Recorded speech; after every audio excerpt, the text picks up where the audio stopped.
Est-ce que ce matin, quelqu'un est dans la joie? Si tu es dans la joie, je veux entendre Amen. Amen. Que Dieu nous bénisse, mes frères et mes sœurs. Aujourd'hui, je vais vous donner un thème qui est simple. Perdre pour gagner Christ. Amen. Dis avec moi. Perdre pour gagner Christ. Je ne donne pas des thèmes comme ça. Je suis en train de préparer le peuple de Dieu à l'enlèvement. Je suis en train de préparer le peuple de Dieu au ciel. Amen. Parce que si nous avons tout gagné sur cette terre, que nous n'avons pas gagné le ciel, on a passé notre temps inutilement. Donc, perdre pour gagner. À un certain moment donné, on doit accepter de perdre pour gagner. Quand vous voyez aujourd'hui maïs, manioc, tout ce qu'on mange, avant que ça n'arrive à nous manger, celui qui a récolté le maïs, à un certain moment donné de sa vie, a accepté de mettre quelques grains de maïs en terre. Amen. Donc, il a accepté pour un temps de perdre du maïs pour avoir pour l'autre temps beaucoup de maïs. Pour un temps, tu peux accepter de perdre ton temps. Venir, on va prier pour que demain, ta vie éternelle soit garantie. Donc, dans la vie, il faut accepter de perdre souvent quelque chose pour avoir quelque chose de plus important. Et nous allons lire successivement la Bible dans 3 passages. Nous allons d'abord lire le livre de Marc 8, le verset 35. Que dit la Bible dans le livre de Marc 8, le verset 35? La Bible va nous dire, car celui qui voudra sauver sa vie, la perdra. C'est à l'écran. Mais celui qui perdra sa vie à cause de moi et de la bonne nouvelle, la sauvera. Donc, il y a 2 étapes. Soit aujourd'hui, j'accepte, je veux sauver ma vie, mais je vais la perdre avec Jésus-Christ. Ou bien je fais le choix de perdre ma vie à cause de Jésus-Christ et à cause du Seigneur, et alors je vais la gagner. Donc Dieu va nous dire que si tu acceptes de perdre ta vie, je vous expliquerai ce que ça veut dire, tu vas sauver ta vie. C'est pourquoi le thème c'est perdre pour gagner Christ. Amen. Quand nous lisons un second passage dans le livre d'Hébreux 11, le verset 24 au verset 26, la Bible va nous parler d'un homme de Dieu, le libérateur. Il s'appelle Moïse. Et la Bible va nous dire la chose suivante au sujet de Moïse. La Bible va nous dire, c'est par la foi que Moïse, devenu grand, refusa d'être appelé fils de la fille de Pharaon, aimant mieux être maltraité avec le peuple de Dieu que d'avoir pour un peu de temps la jouissance du péché. Regardant l'opprobre, c'est-à-dire l'humiliation, c'est-à-dire la honte de Jésus-Christ comme une richesse plus grande que les trésors de l'Égypte, car il avait les yeux fixés sur la rémunération. Donc la Bible va nous parler de Moïse, qui était appelé fils de la fille de Pharaon, mais à un certain moment donné, quand il est devenu grand, il dit, mais je vais t'appeler fils de la fille de Pharaon, là, c'est pourquoi. Donc, il a accepté de ne plus être appelé fils de la fille de Pharaon et il a préféré être maltraité, il a préféré être humilié parce qu'il voyait son peuple être maltraité, il voyait son peuple être humilié, il a préféré cette souffrance parce que ses regards étaient fixés sur la rémunération. Il savait que ceux qui souffrent aujourd'hui à cause de Jésus-Christ seront récompensés par ce Jésus-Christ demain. Donc la souffrance d'aujourd'hui, Dieu va s'appuyer sur cette souffrance aujourd'hui pour Jésus-Christ afin de te récompenser demain. Et celui qui va te récompenser s'appelle Jésus-Christ. Alléluia. Donc Moïse a accepté cela et ses regards étaient fixés sur la rémunération. Notre troisième passage va se situer dans le livre de Philippiens 3, le verset 7 au verset 8. Que nous dit la Bible dans le livre de Philippiens 3, le verset 7 au verset 8? C'est un homme de Dieu qui s'appelle Paul qui parlait. Paul dit, Mais ces choses qui étaient pour moi des gains, je les ai regardées comme une perte. À cause de Christ. Et même je regarde toutes choses comme une perte. À cause de l'excellence de la connaissance de Jésus-Christ, mon Seigneur, pour lequel j'ai renoncé à tout. Et je les regarde comme la boue afin de gagner Christ. Amen. Paul, c'était un homme de Dieu, mais avant d'être homme de Dieu, il était très érudit. Il était un connaisseur, c'était un sachant. Et il maîtrisait la Torah. Ce sont des gens qui avaient la capacité d'apprendre la Torah, ce qu'on appelle la Bible aujourd'hui, c'est-à-dire la première partie de la Bible, une partie de l'Ancien Testament. Ce sont des personnes qui avaient la capacité de mémoriser tous les chapitres, tous les versets bibliques. Il avait la connaissance de la Torah. Et ça lui donnait en fait des airs. Ça lui donnait encore de la valeur. Quand Paul passe, on dit voilà Paul qui est arrivé. Le grand connaisseur, le puissant Paul. Donc Paul regardait ça, c'était honorable pour lui. Mais quand Paul a connu Christ, il dit ce que je voyais pour moi hier comme étant des gains, je le vois aujourd'hui comme étant une perte. Il dit je vois même ça comme de la boue. Parce que moi, Paul, je pense que gagner Christ est mieux que tout ça. Alléluia. Frères et sœurs, dans nos vies, l'un des principes majeurs de la vie, sur terre en tout cas, c'est que si tu n'as pas accepté de lâcher quelque chose, tu ne pourras pas avoir quelque chose de plus grand. Amen. C'est ça le sacrifice auquel on nous appelle, Dieu nous appelle tous les jours. Vous voyez ma maman Titi, demain tu t'en au travail ou bien ce soir? Demain. Demain, c'est généralement à quelle heure? Bon, généralement, quand tu t'en vas, c'est à quelle heure? 5 heures. Une maman va se réveiller à 5 heures, partir au travail. Souvent, elle rentre ici tard. Elle aurait préféré quoi? Dormir. Mais quand elle regarde, elle se dit, si je dors, bon, peut-être que je ne vais pas avoir mon salaire à la fin du mois. Donc, à cause de l'objectif qu'elle s'est fixé, elle accepte de perdre son sommeil. À cause de l'objectif que tu te fixes, c'est-à-dire gagner Christ, tu dois accepter de perdre quelque chose. Parce que tu ne peux pas gagner Christ en n'acceptant pas de perdre quelque chose. Alléluia. Pour gagner, il faut perdre. Pour avoir, il faut investir. Pour avoir, il faut s'investir. Mais quand tu n'acceptes pas de perdre quelque chose, de lâcher quelque chose, tu ne peux pas avoir quelque chose de plus grand. Donc, c'est un sacrifice. C'est un principe de vie. Mais dans le monde spirituel, c'est la même chose. Dieu est Dieu. Il voulait gagner les hommes. Mais qu'est-ce qu'il a fait? Il a accepté de perdre son fils unique. Il a offert un sacrifice pour que toi et moi, nous soyons comment? Sauvés. Donc, à un certain moment donné, pour atteindre tes objectifs du ciel, du paradis, il faut accepter souvent de perdre quelque chose. Alléluia. Donc, Dieu l'a fait. Nous aussi, nous sommes appelés à le faire. C'est ce que Dieu révèle dans le livre de Marc 8, le verset 35 que nous avons lu tout à l'heure. Dieu dit car celui qui voudra sauver sa vie, il va la perdre. Mais celui qui voudra perdre sa vie à cause de moi, la sauvera. Donc Dieu avait compris ce principe. Et Dieu nous inculque ce principe. Il faut que nous soyons des personnes qui sont prêtes à perdre quelque chose pour avoir la vie de Christ. Alléluia. Alléluia. Amen. Vous êtes témoin ce matin? Amen. Alléluia. Amen. Donc il faut accepter de perdre. Pour l'instant, je ne t'ai pas encore dit ce que tu dois perdre. Parce que ce que tu dois perdre, c'est dans ta main. Et Dieu va nous le dire tout à l'heure. Très bien.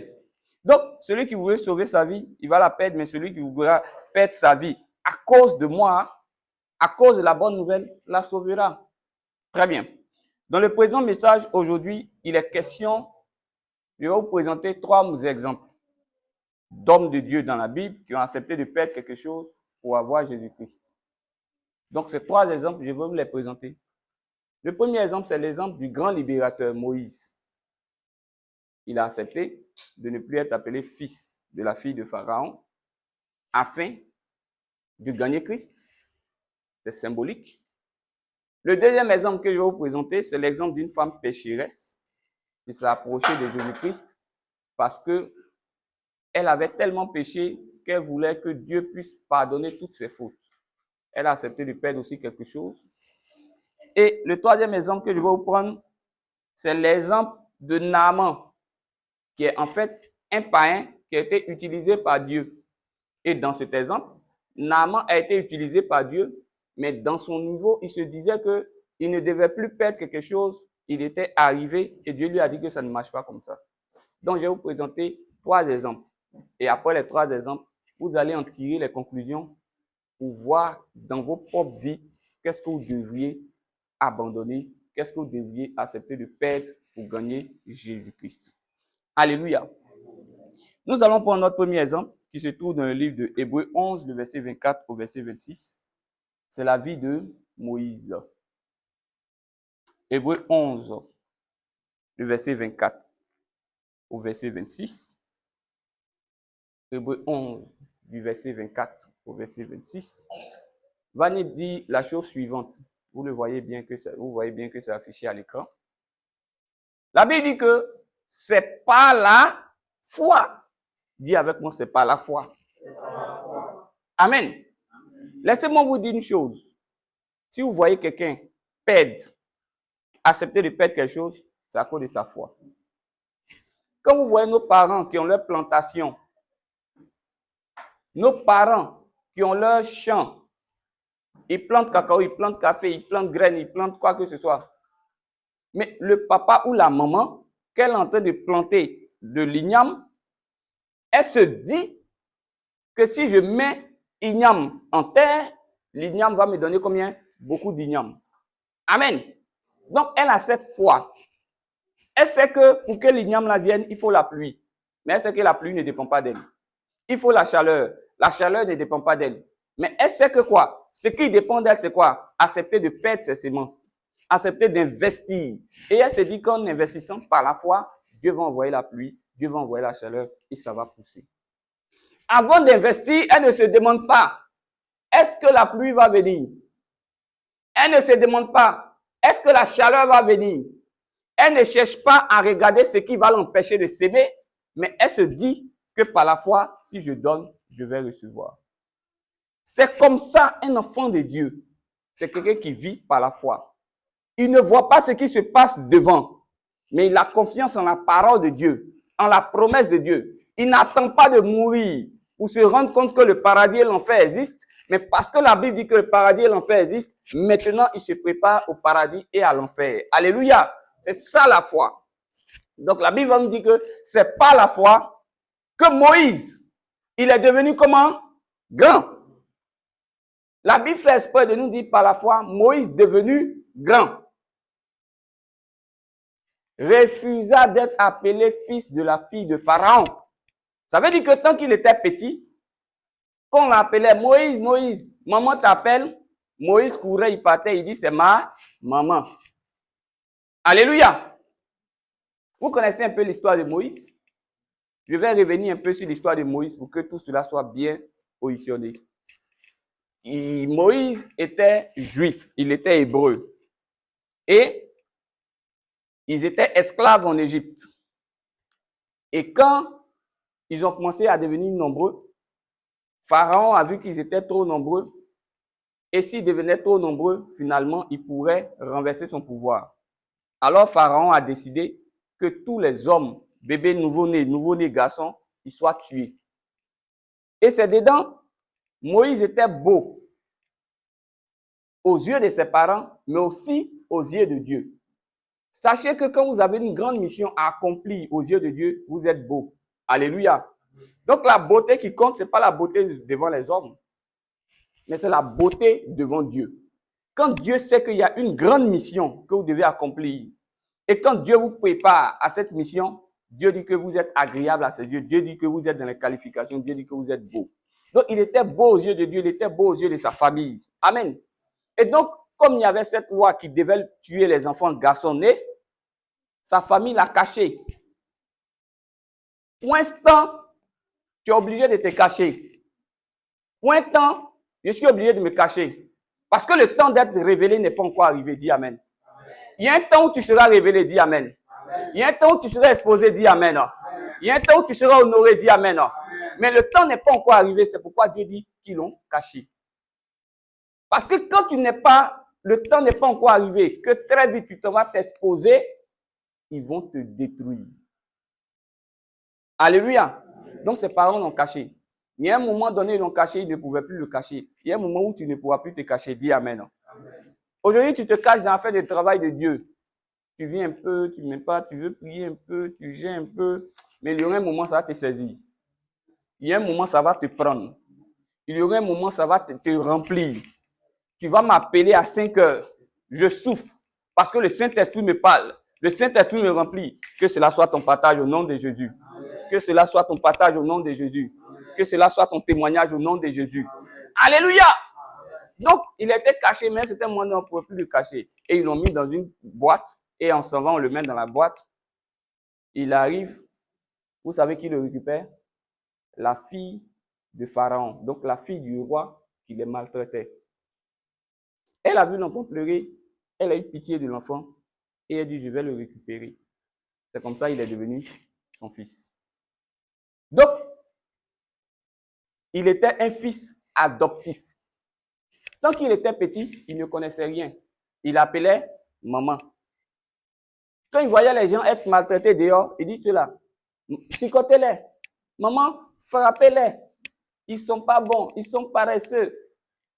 Mais quand il est devenu grand, il a compris qui il était. Et le problème qui fait qu'aujourd'hui on ne veut pas perdre, c'est parce qu'on n'est pas encore devenu grand. Alléluia. On est encore des enfants. On ne veut pas grandir. Et quand tu ne veux pas grandir, tu n'es pas prêt à faire des sacrifices. Alléluia. Donc, la Bible dit qu'il est devenu grand.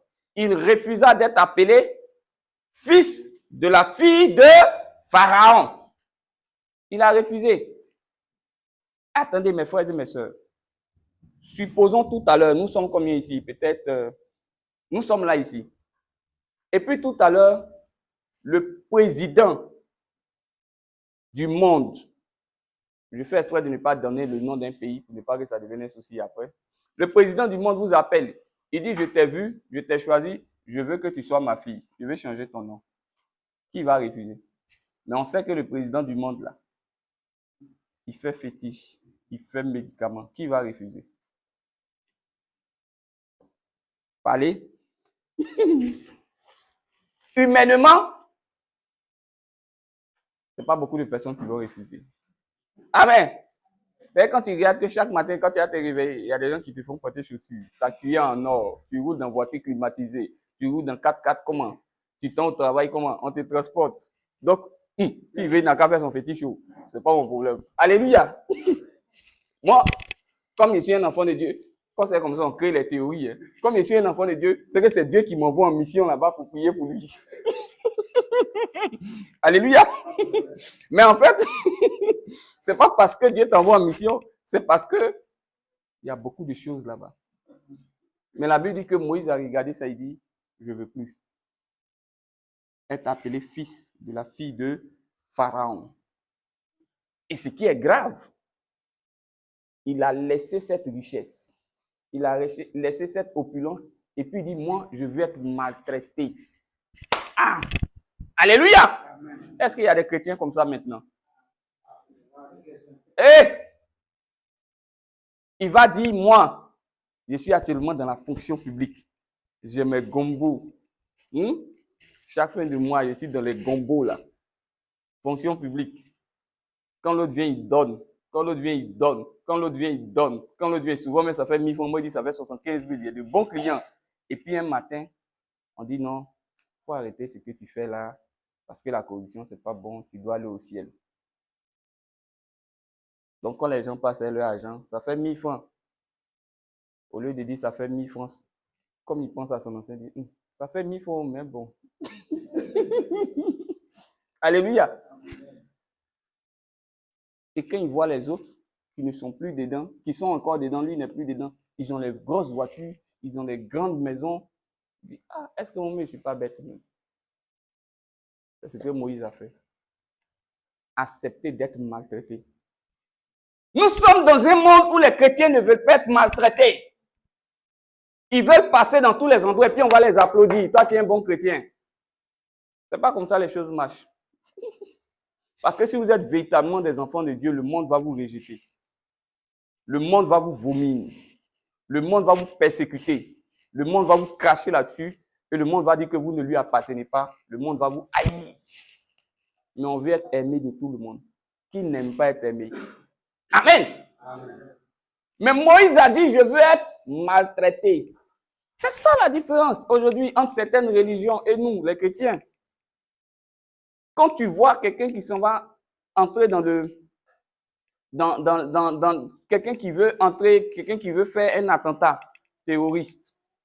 Tu prends quelqu'un qui veut faire un attentat terroriste. Bon, qu'est-ce qui est dans sa tête? Et puis lui, il va mettre une bombe sur lui et puis il n'a pas peur. Il sait que dans les 10 minutes, il va mourir, mais il n'a pas peur. Qu'est-ce qui est dans sa tête? Oui. Il a la foi. Il a sa foi. Il croit dans son cœur que s'il meurt, il va avoir une grande récompense. Alors, il meurt, ce n'est pas son problème. Mais il regarde ce qu'il va gagner. Mais nous, les chrétiens d'aujourd'hui, on n'est pas prêts. Tout n'a qu'à être comment? Doudou, propre, choco. Quand on va arriver là, on fait le petit malin là. Et puis voilà. Tu es quitté ou non, je suis quitté à l'église. Non. Ou bien souvent, on met les jeunes garçons, ils mettent les choses rouges sur leurs lèvres. Quand ils passent, quand tu viens dans les églises, ils te disent bonjour ma soeur, comment tu vas? Comment tu vas? C'est ça on veut. Ou bien on va maintenant venir avec des boucles d'oreilles. Et puis on fait le malin. On va adorer, on va faire tout, on va dire, lui là, c'est vrai, il est tendance, il est dans le monde, mais en fait, il est chrétien, lui, il est consacré. Hein? C'est de la distraction. Il a accepté d'être maltraité avec le peuple de Dieu. Que pour avoir pour un temps la jouissance du péché. Parce qu'il savait que Pharaon, ce n'était pas quelqu'un de simple. Pharaon avait un pouvoir mystique. Pharaon avait un pouvoir mauvais qui faisait qu'il avait une autorité spirituelle sur le peuple d'Israël. Il les maltraitait, il les dominait, il les tuait, mais il ne pouvait pas se lever pour dire pourquoi tu fais ça. Parce que spirituellement, il les avait endormis. Donc, Moïse savait que s'il restait dans la maison de Pharaon, c'est comme s'il était en train de participer à son péché. Tu es une femme, tu vis avec un homme. C'est un mystique. Il a déjà sa femme ailleurs. Amen. Mais, il sait que tu as de la chance. Tu as une énergie. Il vient pour capter l'énergie. Il vient, il te donne une maison, chambre, salon. Il met tout dedans, il te donne une maison, une nouvelle voiture. Tu es contente, c'est climatisé. Tu appelles tes copines, vous faites le show. Mais ce qu'il tire de toi, tu ne sais pas. Il prend ton énergie. Il prend ta chance. Il prend ta destinée. Il te vide. Et puis, il t'expose aux démons. Et puis, quand il a fini de t'exploiter spirituellement, il te jette comme une pomme pourrie. Mais quand tu es dedans, à cause de l'argent, je l'aime ou tu l'aimes. Tu l'aimes. Il va te tuer. Il est en train de prendre ton jus. Il est en train de prendre ton énergie. Il est en train de prendre ta jeunesse. Il est en train de prendre ton âme. Tu l'aimes. Tu ne peux pas aimer quelqu'un qui prend ton âme, qui détruit ton âme. Alléluia. Que cela ne soit pas ton partage ce matin au nom de Jésus. Alléluia. Donc, il a accepté un temps, il a accepté d'être maltraité et il a rejeté la jouissance du péché. Il a regardé la honte, il a regardé la moquerie, il a regardé toutes ces choses-là comme ayant plus de valeur que les trésors de ce monde. Parce que lui, il avait les regards fixés sur la rémunération. Mes frères et mes sœurs, quand quelqu'un sait où il va, il ne s'arrête pas en route. Mes frères et mes sœurs, comment je me lève le matin et puis je dis je m'en vais au travail. Amen. Qui dit embouteillage sur la route, je m'en vais au travail. Qu'il y ait un accident sur la route, je m'en vais où? Au travail. Ça veut dire que ma tête n'est pas sur quoi? Le trajet là. Ma tête est où? Sur la tête de l'objectif final. C'est pourquoi, comment les choses se passent?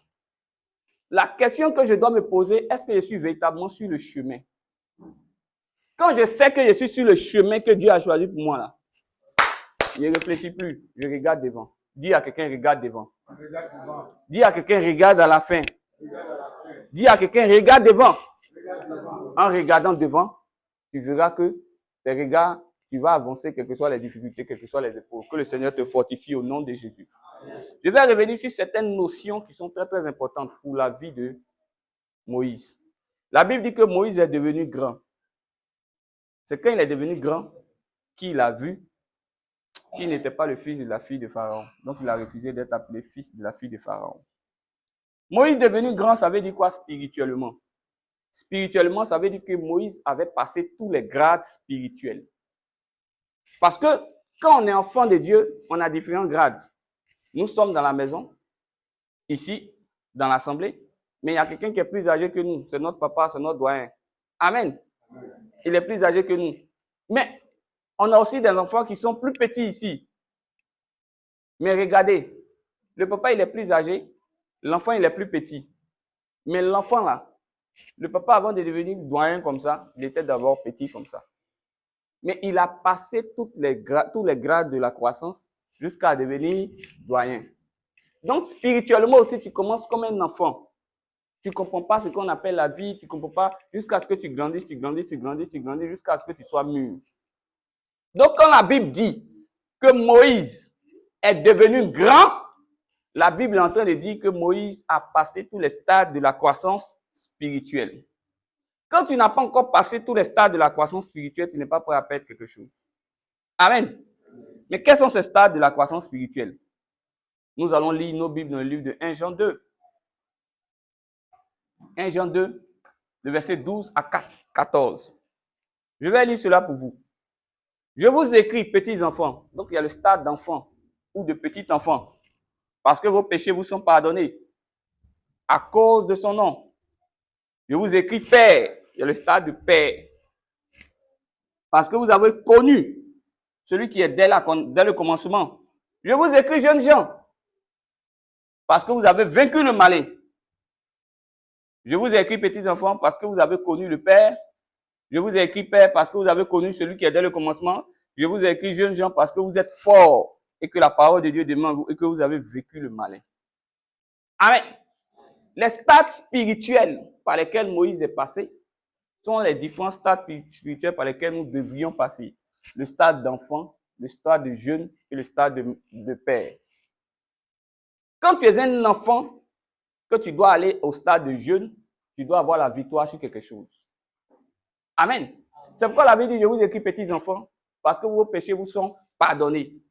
Donc, pour passer d'enfant spirituel à jeune spirituel, il faut triompher du péché. Donc, Moïse avait une victoire sur le péché. Il avait vaincu le péché. Il a compris dans son cœur que le péché n'était pas bon. Il avait rejeté dans son cœur le péché. Sur le principe du péché, il dit, péché, toi et moi, on ne peut pas aller ensemble. Alléluia. Donc, le premier stade, c'est le stade de la victoire sur le péché. Quand tu as la victoire sur le péché, tu tombes au stade de jeûne. Les jeunes, la Bible dit qu'ils ont vaincu le malin. Le deuxième stade de ta progression spirituelle, c'est la victoire sur les démons. Amen. Et le dernier stade, quand il dit vous les pères, parce que vous avez connu je vous ai écrit père, parce que vous avez connu Dieu, vous avez connu celui qui est dès le commencement. Ce dernier stade, c'est le stade de la victoire sur l'ignorance. Donc, quand tu rentres à l'église, on va t'enseigner. La première chose que tu dois vaincre, c'est le péché. Quand tu as vaincu le péché, pour montrer effectivement que tu es en train de montrer en garde, tu dois maintenant vaincre les démons. C'est pourquoi vous allez voir que quand les gens ils ont duré un peu dans la maison de Dieu, ils aiment les combats spirituels. On va combattre. Parce que quand il vient les démons, il est content. Mais ça, c'est pas encore le dernier stade. Hein? Alléluia. Amen. Le dernier stade, c'est la victoire sur l'ignorance. Si tu n'as pas vaincu le péché, tu ne peux pas vaincre les démons. Si tu n'as pas vaincu les démons, tu ne peux pas vaincre l'ignorance. Moïse avait vaincu les péchés. Moïse avait vaincu les démons. Moïse avait maintenant vaincu l'ignorance. Quand il a passé toutes ces stades, c'est ça la Bible dit qu'il est devenu grand. Et donc, quand il est devenu grand, quand il a vaincu l'ignorance, ce qu'on lui a dit, il a compris que ce n'était pas ça. On lui a dit, voilà ta maman. Il dit, non, ce n'est pas ma maman. On lui a dit, là où tu es, c'est bon. Il dit, non, non, non, ce n'est pas bon. Alléluia. On lui a dit que la vie que tu mènes, c'est une bonne vie. Moïse dit, ce n'est pas une bonne vie. Parce qu'il avait vécu l'ignorance. Alléluia. On lui avait dit qu'il est le fils de la fille de Pharaon, mais il savait qu'il était un enfant adopté. En réalité, il était hébreu. On lui avait dit que sa place en tant qu'héritier du trône était au palais. Mais comme il a vaincu le monde, comme il a vaincu l'ignorance, il a vu que sa place n'était pas au palais, mais sa place était dehors, où ses frères sont en train de souffrir. Amen. On lui a dit que lui, il avait tout, les trésors, mais il a compris que les trésors n'étaient pas pour lui. C'était la souffrance qui était pour lui. Alléluia. Quand tu passes les états spirituels, tu n'as plus la même manière de voir. Tu n'as plus la même approche. Tu n'as plus la même manière d'appréhender la vie. C'est pourquoi, dans le livre de Philippiens 3, le verset 7 à 8, Paul va dire, mais ces choses qui étaient pour moi des gains, je les ai regardées comme une perte à cause de Christ. Et même je regarde toutes choses comme une perte à cause de l'excellence de la connaissance de Jésus-Christ, mon Seigneur, pour lequel j'ai renoncé à tout. Je les regarde comme de la boue. Donc Moïse, à cause de Dieu, il a regardé toutes ces choses comme la boue. Mais quand il a eu la victoire sur le péché, il a eu la victoire sur les démons, il a eu maintenant la victoire sur l'ignorance, il y a trois choses que Moïse a laissées. Alléluia. Alléluia. Amen. La Bible dit qu'il a refusé d'être appelé fils de la fille de Pharaon. Donc, qu'est-ce qu'il a accepté de perdre? Dans fils de la fille de Pharaon, il y a trois choses qu'il a accepté de perdre. La première chose qu'il a accepté de perdre, il a accepté de perdre les titres et les honneurs dus en son rang de fils de la fille de Pharaon. Moïse a accepté de perdre les titres et les honneurs. Moïse a accepté de perdre la renommée. Moïse a accepté de perdre les positions d'influence. Moïse a accepté de perdre la reconnaissance du monde. Moïse a accepté de perdre les acclamations du monde. Moïse a accepté de perdre les titres. Alléluia. Si tu es quelqu'un qui aime la renommée, qui aime qu'on parle de toi, qui aime qu'on dise de bonnes choses de toi, tu ne peux pas être un bon chrétien. Alléluia. Moïse, ayant grandi, a compris que tout ça, il doit laisser tomber. Donc, en refusant d'être appelé fils de la fille de Pharaon, il a accepté de perdre tout ça, les titres et les honneurs. Dis au nom de Jésus. Seigneur Jésus, accorde-moi la grâce de perdre mon amour pour les titres, la renommée et les acclamations des hommes au nom puissant de Jésus. La même main qui va t'acclamer aujourd'hui, c'est demain la même main qui va te gifler. La même main qui va te dire il est bien, c'est la même main qui va dire crucifiez-le, crucifiez-le. Donc tu ne dois pas vivre au gré des acclamations des hommes. Alléluia! Amen. Parce que quand tu as beaucoup, tu vas remarquer que tout le monde va dire du bien de toi. Mais quand tu es comme Job, tu n'as plus rien, c'est là que les gens vont dire de mauvaises choses pour toi. C'est pourquoi il ne faut pas vivre au gré des acclamations des hommes. Est-ce que je suis en train de prêcher à quelqu'un ce matin? Alléluia! Donc, toute personne en quête ou en attirance pour ces choses ne peut pas gagner Christ durablement. La deuxième chose que Moïse a accepté de perdre, vous savez c'est quoi? Il a accepté de perdre quoi d'abord? Les titres et les honneurs.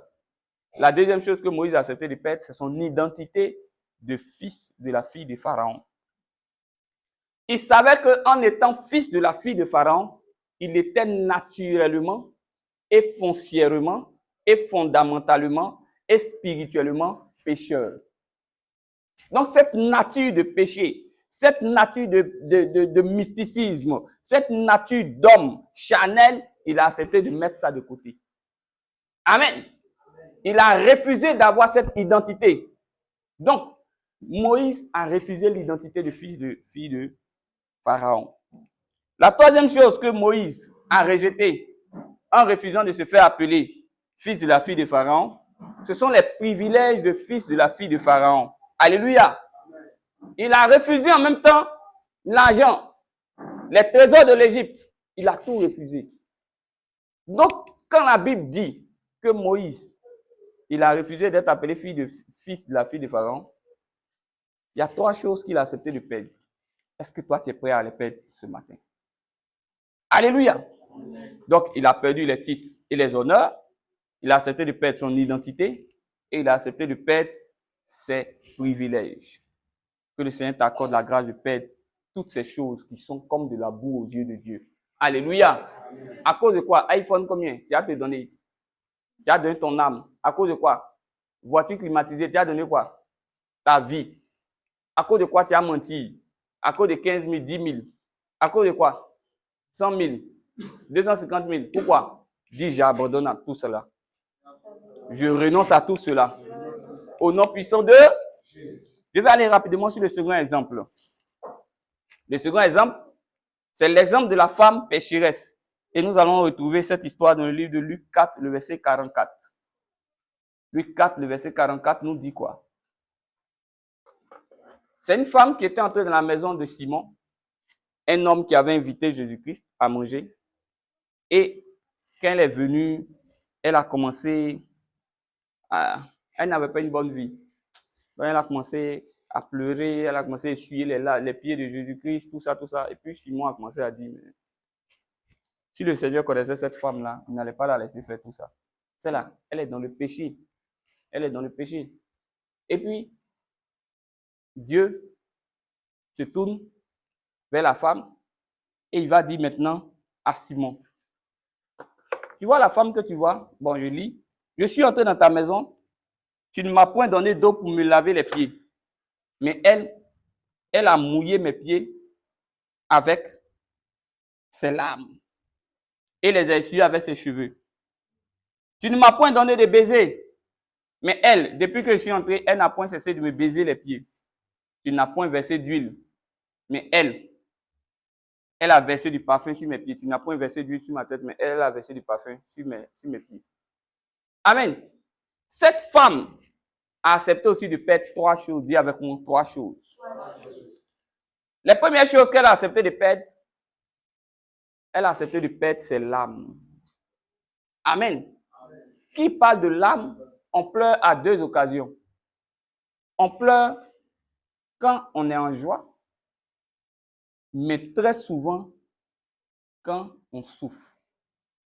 Donc la femme, en versant ses larmes, elle a accepté de perdre et d'abandonner ses souffrances entre les mains de Dieu. Amen. Si tu es un chrétien qui ne confie pas constamment ses souffrances entre les mains de Dieu, tu ne peux pas plaire à Dieu. Parce que tu ne peux pas résoudre tes problèmes de toi-même. Donc cette femme, elle a accepté de perdre elle-même ses propres souffrances. Elle a dit, Seigneur, je te confie mes souffrances.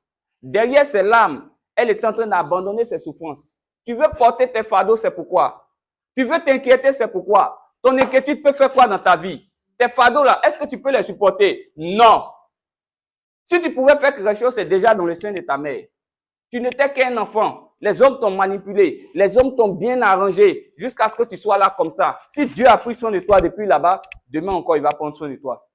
C'est pourquoi tes soucis, tes fardeaux, tes souffrances, confie-les à Dieu. Accepte de perdre ça. Accepte d'abandonner ça dans sa main. Dis Amen. Amen. La deuxième chose qu'elle a accepté de perdre, c'était ses baisers. Ça veut dire ses affections.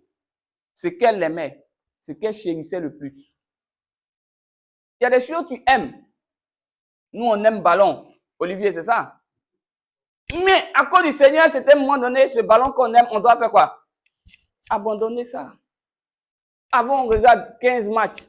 Mais maintenant, si on regarde 2 matchs, mon frère, c'est bon, non? C'est déjà bon. Après, on ne va pas regarder des matchs, on va écouter, il y a eu combien. Et puis, on va maintenant regarder des matchs qu'on n'a rien à faire. Mais si regarder des matchs est devenu notre travail à bien ici, c'est pas bon. Là, c'est pas bon. Amen. Donc, ces baisers, ce sont ces affections. Ce que tu aimes, ce que tu chéris, ce qui est cher pour toi. Il faut accepter d'abandonner ça. Amen. Elle a accepté aussi de perdre son parfum. Amen. Vous savez, le parfum qu'elle a donné, c'est un parfum de grand prix. C'est l'équivalent, selon les recherches qu'on fait, c'est l'équivalent d'un an de salaire. Elle a travaillé pendant un an, elle a mis l'argent de côté et puis elle a acheté ce parfum. Donc, en acceptant de perdre son parfum, elle était en train d'accepter de perdre tout ce qui est ressources financières, matérielles, entre les mains de Dieu. Tu ne peux pas dire que je veux de Dieu, mais tu n'es pas prêt à donner à Dieu. Amen. C'est comme une femme que tu aimes. Si tu dis vraiment que tu aimes ta femme, tu dois lui donner. Amen. Si tu dis je t'aime, mais tu ne donnes pas. Maman Rosie, est-ce que ça c'est amour ça? Maman Titi, c'est amour? Maman Maté, ça c'est amour? Hein? Toutes les femmes vont dire non. Il faut donner. Il faut donner. C'est pourquoi Dieu il n'a rien demandé d'autre à l'homme. Il dit, homme, aimez vos femmes. Dans aimer vos femmes, là, il y a donné à vos femmes. Et puis, il ne demande rien d'autre à la femme. Il dit, femme, soyez comment? Quand il parle de soumission, mes soeurs, mes mamans, quand il parle de soumission à vos maris, je vais vous dire la vérité, c'est qu'il y a dans soumission. Ce n'est pas quand ton mari te parle, pour partir à gauche, tu t'as à gauche. Non. Ça veut dire, dans la chambre conjugale, il ne faut pas qu'il y ait trop de discours là-bas. Si le côté là-bas est réglé, tu es soumise là-bas, tout le reste là, ça va. Il y a un exemple que j'ai appris qui m'a touché. On dit un homme, bon, une voiture. Quand vous voyez une voiture, elle fonctionne avec du carburant. Si vous voyez une voiture aller à la station, c'est parce que quoi? Il n'y a pas de carburant. Maintenant, si elle sort dans cette station-là dit il n'y a pas de carburant, la voiture là va partir où? Ailleurs. Donc, pour éviter que la voiture aille ailleurs, il faut quoi? Que la station, elle ait toujours carburant dedans. C'est comme ça qu'il faut faire. Amen. Amen. Si ce côté-là est réglé, l'homme va dire, ma femme est soumise. C'est le seul problème. Soumission, là, c'est pas faut préparer ça pour moi. Si elle veut, faut pas préparer pour toi. Mais si la soumission conjugale, dans l'intimité, elle est adoptée, vous n'allez pas faire palabre dans la maison. Vous n'allez pas faire palabre dans la maison. Alléluia. C'était juste une parenthèse. Alléluia. Donc, elle a accepté de donner son parfum, donc ses ressources financières, matérielles, son trésor à Dieu. Il faut être prêt à donner ton trésor à Dieu. Que cela soit ton partage ce matin au nom de Jésus. Je suis en train d'aller un peu plus vite parce que le temps qui nous est imparti n'est plus trop grand. Il reste juste un peu de temps. Et nous allons prendre maintenant l'exemple de Naaman, le païen utilisé par Dieu. Dans le livre de 2 Rois 5, le verset 1, le verset 9 à 10 et le verset 14. 2 Rois 5, le verset 1, le verset 9 à 10 et le verset 14. Quand nous lisons la Bible dans le livre de 2 Rois 5, le verset 1, la Bible va nous dire Naaman, chef de l'armée du roi de Syrie, jouissait de la faveur de son maître et d'une grande considération. Car c'était lui que l'Éternel avait délivré. C'était par lui que l'Éternel avait délivré les Syriens. Donc, il était un instrument de Dieu. Mais cet instrument de Dieu était lépreux. Dieu peut t'utiliser dans un domaine. Dieu peut te choisir dans un domaine et puis dans ta vie, il va avoir de la lèpre. Il va avoir un problème. Mais quand il y a un problème dans ta vie, bien vrai que Dieu, il t'aime, il t'a utilisé, ça veut dire qu'il y a quelque chose que tu dois accepter de perdre avant que Dieu ne résolve le problème. Amen. Je suis en train de prêcher, hein? Amen. Je prêche, hein? Alléluia. Amen. Vous êtes là avec moi ce matin. Amen. Donc, il a été utilisé par Dieu, mais il avait un problème. Comme toi ce matin, tu sais que Dieu est puissant, tu as un témoignage avec Dieu, et tu as un problème. Comment ça peut faire pour partir? La Bible va nous dire, du verset 9 au verset 10, donc comme il avait le problème, il allait voir un homme de Dieu, et qui s'appelait Élisée. Il s'en va à l'homme de Dieu, il s'en va avec tous ses chevaux, tout son char, et puis il s'arrête à la porte de la maison. Il n'est même pas encore entré à la maison, l'homme de Dieu lui a dit, Naaman, tu vas te laver 7 fois dans le Jourdain et ta chair deviendra saine et pure. Donc Dieu, par la voix de son prophète, va lui dire, voilà ce que tu dois accepter de perdre. Mais Naaman n'était pas content. Parce que quand il s'agit de perdre, on n'est pas content. Naaman a lutté jusqu'à la fin, il est parti. Et quand il est parti à la fin, la Bible dit, quand il est parti à la fin, la Bible dit quelque chose s'est passé. 2 Rois 5, le verset 14. Il est descendu, il a plongé dans l'eau et sa chair est redevenue comme celle d'un enfant. Amen. Le fait que Dieu t'ait utilisé une ou plusieurs fois n'enlève pas le fait que tu dois accepter de faire des sacrifices. Amen. Même si tu es le chouchou de Dieu, il faut faire quand même des sacrifices. Dis Amen avec moi. Mais qu'est-ce que Naaman a accepté de perdre? Je vais vous expliquer ça en 3 points rapides. La Bible dit que l'homme de Dieu a dit, Naaman, va te laver. Pour se laver, quelle est la première chose qu'on doit accepter de faire? On doit? Donc, la première chose que Naaman a accepté, c'était de se déshabiller. La première chose qu'il a perdue, c'était ses vêtements de chef de l'armée. Ici, le vêtement de chef de l'armée renvoie à la confiance en sa propre personne, la confiance en ses relations, la confiance en son intelligence, la confiance à sa technologie. Dieu dit, quand tu veux gagner Christ, il ne faut pas avoir confiance en ton intelligence, confiance en tes relations, confiance en tes vêtements. Il a accepté de perdre ça. Il a accepté de se déshabiller. Deuxième chose qu'il a accepté de perdre, la Bible dit que sa chair est devenue comme la chair d'un enfant. Amen. Ça veut dire qu'il a accepté de perdre sa chair d'adulte. Ça, c'est le symbole de son ancienne vie. Vous pouvez vous référer au message de la semaine passée où j'ai dit pas de vin nouveau dans de vieilles eaux. Donc, il a accepté de perdre son ancienne vie, sa vie qui ne plaisait pas à Dieu. Et la troisième chose qu'il a accepté de perdre en tombant dans l'eau, la Bible dit qu'il est redevenu pur. Il a accepté de perdre sa lèpre. Donc, il a accepté de sortir du péché. Amen. Donc, Naaman a accepté de perdre ses vêtements, sa chair d'adulte, sa lèpre. La femme pécheresse a accepté de perdre ses larmes, ses baisers, son parfum. Moïse a accepté de perdre ses titres et honneurs, son identité et les privilèges en tant que fils de la fille de Pharaon. Mais toi, ce matin, qu'est-ce que tu es prêt à perdre? C'est la question principale que le Seigneur me donne pour toi ce matin. Il dit, qu'est-ce que tu es prêt à perdre? C'est pourquoi dans la conclusion de ce message, je vais vous dire la chose suivante, mes frères et mes sœurs. Chacun est poussé par l'Esprit Saint à perdre certaines choses à cause de Jésus-Christ.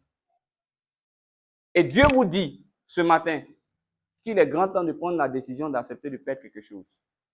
Qu'es-tu prêt à perdre? On va incliner la tête ce matin. Et